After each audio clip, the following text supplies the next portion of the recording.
Warning, this video contains spoilers for the film Hereditary from 2018. This video also contains short clips from various horror films that some may find disturbing. Viewer discretion is advised. Hey guys, and welcome back to another episode of Movies with G-Rose. Today I wanted to talk about one of my favorite genres, possibly my number one, which would be horror. Horror is a unique genre that has garnered mixed reactions throughout the years. It was first seen as a violent and negative influence on the youth of America, and has even been blamed for several crimes throughout the years. But as time passed, it became clear that these films were nothing but entertainment, and soon after, many subgenres developed. Monster movies, possession movies, haunted house movies, slashers, the list goes on and on. But one thing is clear, this industry brings in huge profits.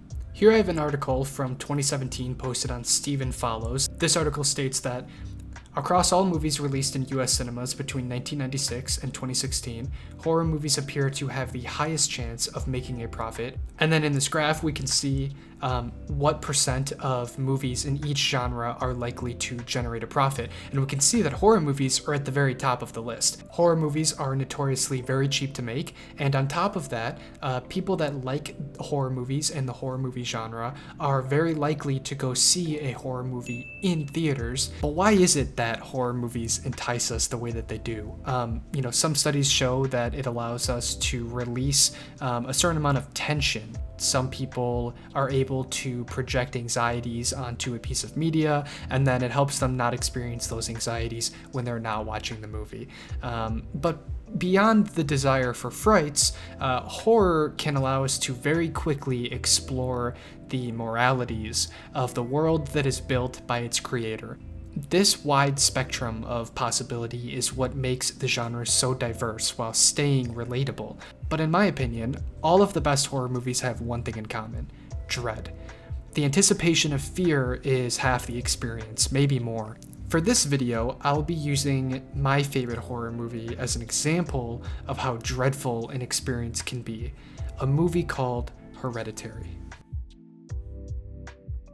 Hereditary is a horror film directed by Ari Aster, which was released on June 8th of 2018. It brought in an $80.2 million box office, which is pretty great for a horror film, and critics were quick to agree that it was something unique. Some said that it was soul-shattering, some said that it left them battered and broken.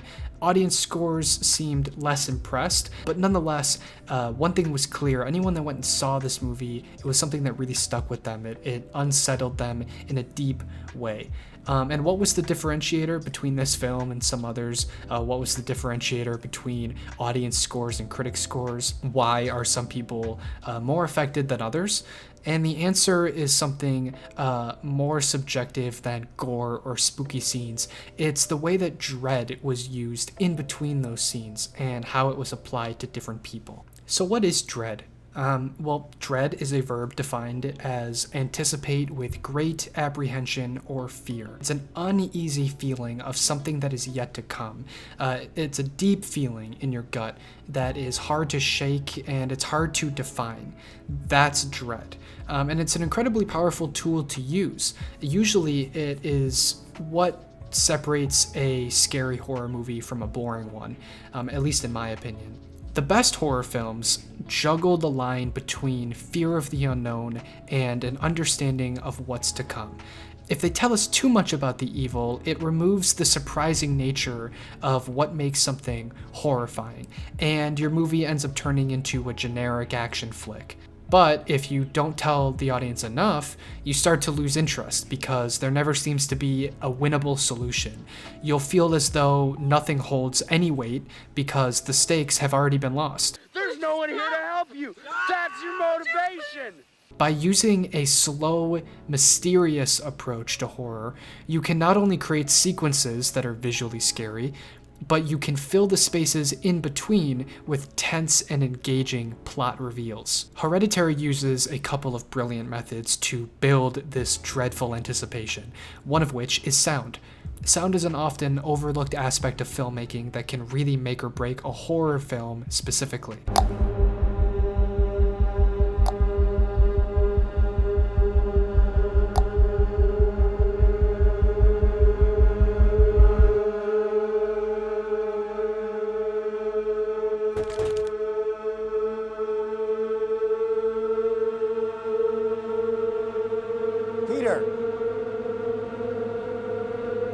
What's wrong? Peter, are you all right?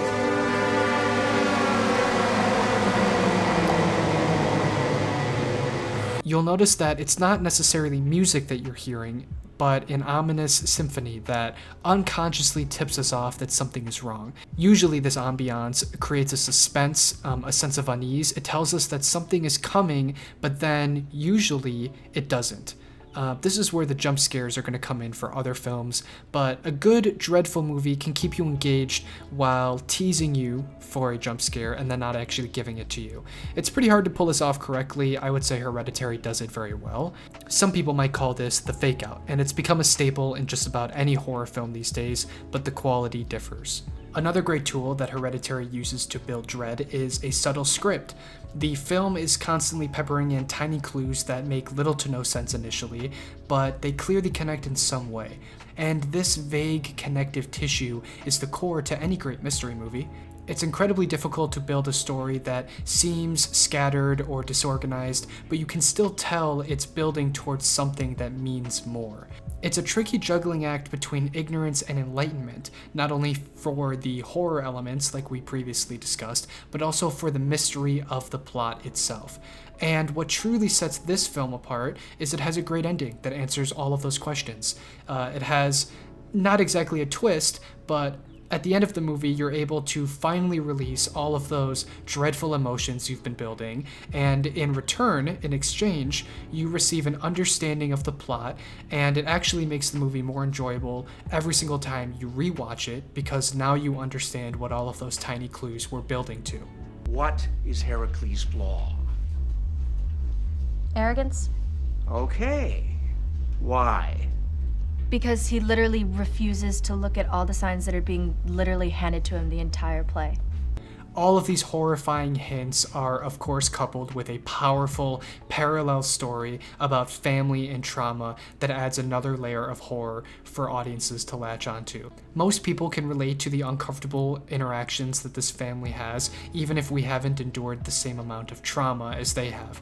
We are subjected to relatable horror backed by great performances that doesn't take nuance or deep thinking or enlightenment to understand, just simple dread. And I think that's another reason why this movie stands out.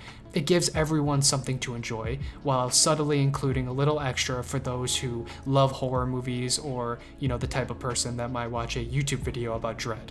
If you haven't seen Hereditary yet, I highly recommend it. Ari Aster is one of the strongest newcomers to the horror genre with hits like Hereditary and Midsommar, and I honestly can't wait to see what they do next. It may not be for everyone, and you may be more interested in a slasher or a haunted house horror movie similar to The Conjuring, but maybe you'll discover a newfound love for these dreadful experiences. Thank you for watching, and if you enjoyed, please be sure to like and subscribe so I know to keep making videos like this one, and you can head over to withgrose.com to find the links for all my socials. Thank you so much. Peace.